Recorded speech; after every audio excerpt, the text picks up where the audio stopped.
In this video, I want to talk to you about relationship patterns. So you are here because you have identified that you have a tendency to being attracted to emotionally unavailable partners, maybe toxic and abusive partners, and you can't figure out what to do. What most people do is start to look on things we can control in our outside world. So we start to change the person, we try to change the persons we are seeing, we are trying to have another strategy. So we're trying to change everything that is just like obvious to us, to our eyes, so to say. And this is important to understand that your future relationship will not, you will not find the relationship you want by changing what's happening physically around you. You can only find the relationship that you're looking for if you do the inner work and understand yourself. So the reason for that is because we have beliefs. We have beliefs that lives in our subconscious mind, and our subconscious mind is so much more powerful than our conscious mind. It's said that up to 90% of things we do and say comes from our subconscious mind. This means that these 90% of the things we do and say, it's things that is happening without us being aware, because it's so deeply ingrained in our brain that it just becomes a habit. So it's just automatic. So we have a belief, we have a thought, we have a feeling, so everything happens automatically. And I'm going to take you back to your childhood, because this is when your beliefs are starting to form, and this has a great impact on your current relationships, on your love, like your romantic relationships is the right word I'm looking for. So when we are born blank. We have zero beliefs.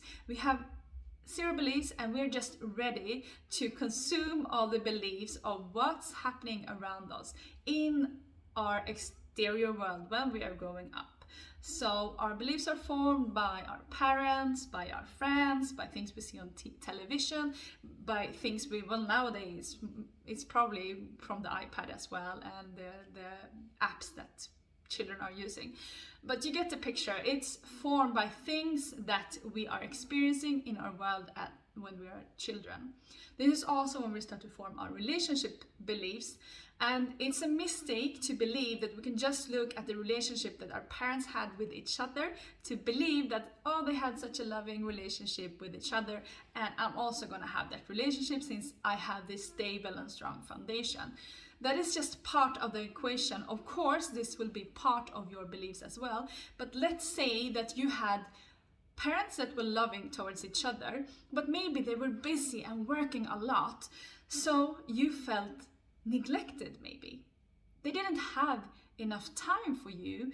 Maybe emotionally, maybe physically, you might have felt neglected as a child. And it's important to say that this doesn't have to be something that you remember as traumatic. It doesn't have to be a big event. I mean, you think about it now, maybe you just, discard it like very easy and like, yeah, but they didn't have time, and I understand that. Yes, you do understand it logically, but when you were a kid, you were depending on your parents to care for your needs. So this could have been a big event to you when you were 5 years old. And this could have shaped your relationship patterns, because if you felt neglected, you could have started to believe that you are not worthy of love, and you could have started to think that you need to earn love. Love is something that needs to be earned. So maybe you started to do things like, maybe you were small and you did, you made a drawing to your mother and she gave you attention and said, oh, that's so sweet of you. Oh, look at this drawing. You're so good at this. I'm going to put this on the fridge. And you felt appreciated.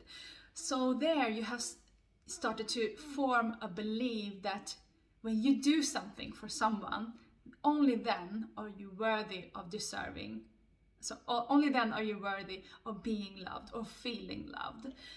So this could be the start of a people-pleasing pattern. So if you have a people-pleasing pattern, it often means that you also have loose boundaries. And the problem with having loose boundaries is that you will attract people that are not in it for the same reasons as you. So you will start to attract people that just want to feel good about themselves, that want something from you, and you will just feel drained, and you will feel like you're giving and giving to this person, but you will end up drained and without the relationship that you thought you would have.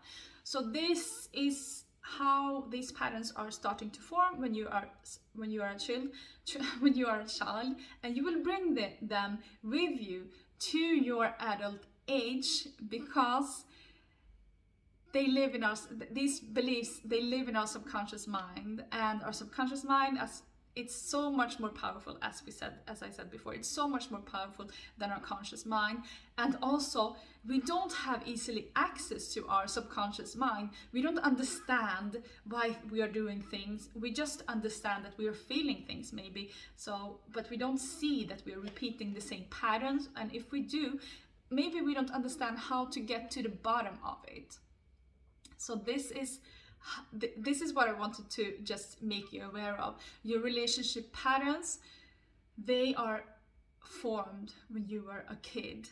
And essentially, that means that you are letting a 5-year-old dictate your love relationships. So you're letting a 5-year-old decide for you who you're going to be attracted to, who you're going to form a relationship with.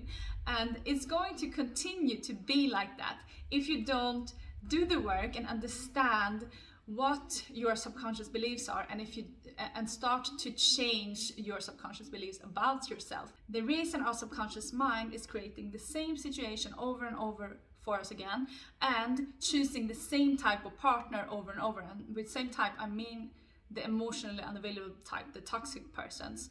So the reason why our subconscious mind is falling for these persons is that our subconscious mind wants to make amends from our childhood.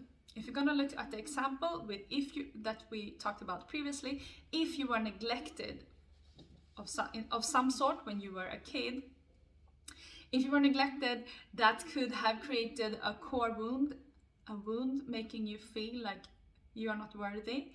And that is what your subconscious mind is trying to make amends. It's trying to heal this wound that you are not feeling worthy, that you are unworthy. And because it's trying to heal this wound, it's trying to recreate the same situation with the same type of person, because the subconscious mind thinks that we can change the situation this time. But the reality is that we will just recreate the situation over and over and over again, and we will not make amends, because this is not how we make amends. We don't make amends by choosing someone else to love us. We make amends by understanding our subconscious beliefs, by understanding our subconscious core wounds that are driving us, by understanding our triggers, and to start to love ourselves at core, to start to love and heal this inner child that we have living inside of us, that somewhere when we were growing up was hurt by our parents. As I said, it doesn't have to be a big deal when you think about it now, but it probably was when you were a kid. So this is the relationship patterns, and this is why you are recreating the same situation over and over again. I hope this made sense. I hope this was useful for you. I will see you soon. Bye bye.